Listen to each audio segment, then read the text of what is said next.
Hello, my name is Connie and I'm going to be talking about Greenpeace. They face many challenges every day, which include climate change, meat and dairy, plastic pollution,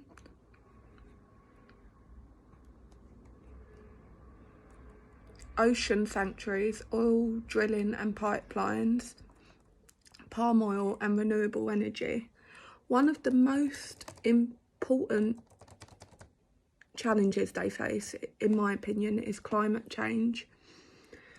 There was recently a huge bushfire in Australia which caused many people to lose their homes, and it was devastating for many people in Australia. And there is storms and rising sea levels in the Arctic and Antarctic, and the strengths of storms are increasing, leaving destruction in their wake, and rainfall patterns are shifting, causing devastating droughts and floods. And while the climate breaks down, billions of people are struggling to cope, I reckon mentally and physically, and it's poorest who are being hit hardest. It's especially hardest for the homeless that don't even have homes, especially for the storms and the bushfires, for where people don't even have their homes. The mental and the tragedy they're going through, it must be terrible. And the powerful cyclones have devastated the lives of millions of people in the Philippines.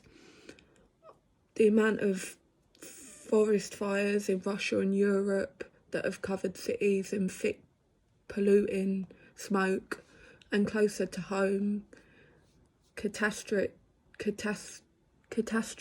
floods have turned lives upside down in Yorkshire, Somerset and Cumbria, which ain't even that far from me. That's in the UK, which is devastating to even think about, that so many people were losing their lives to such terrible circumstances.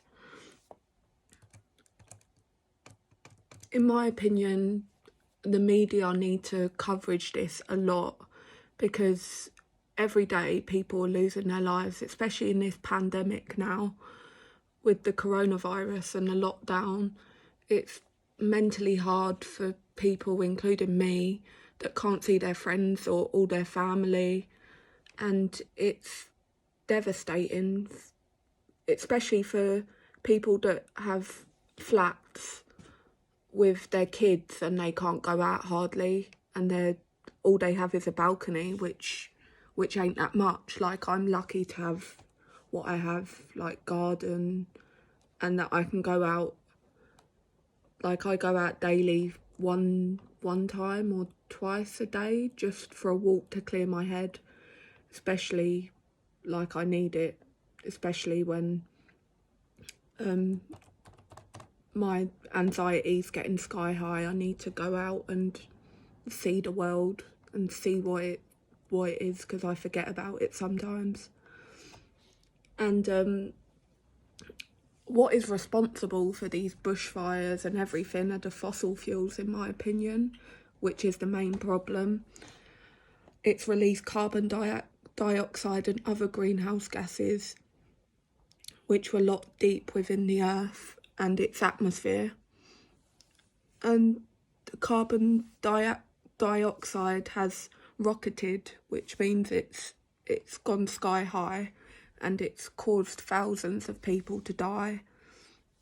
And it's now at a very high level in my opinion. It's high in level after so many years, before humans even existed. Like carbon dioxide traps heat from the sun, and as a result of our planet, it's now warming fast. The loss of forests and the decline in health of our oceans has also made the situation worse.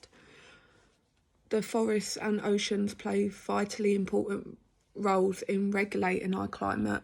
So the climate change is a result in this. It's turned really bad with the storms, the fires, and it's causing pollution damage to the oceans, which, in my opinion, help keep our climate stable.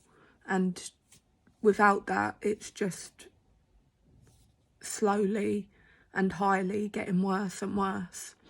So I reckon the media should coverage this a lot, because of what's happening now. It's devastating for people, and it will just, the crisis now will build and build if we don't come together, if we don't stay at home and do what we need to do for it to stop.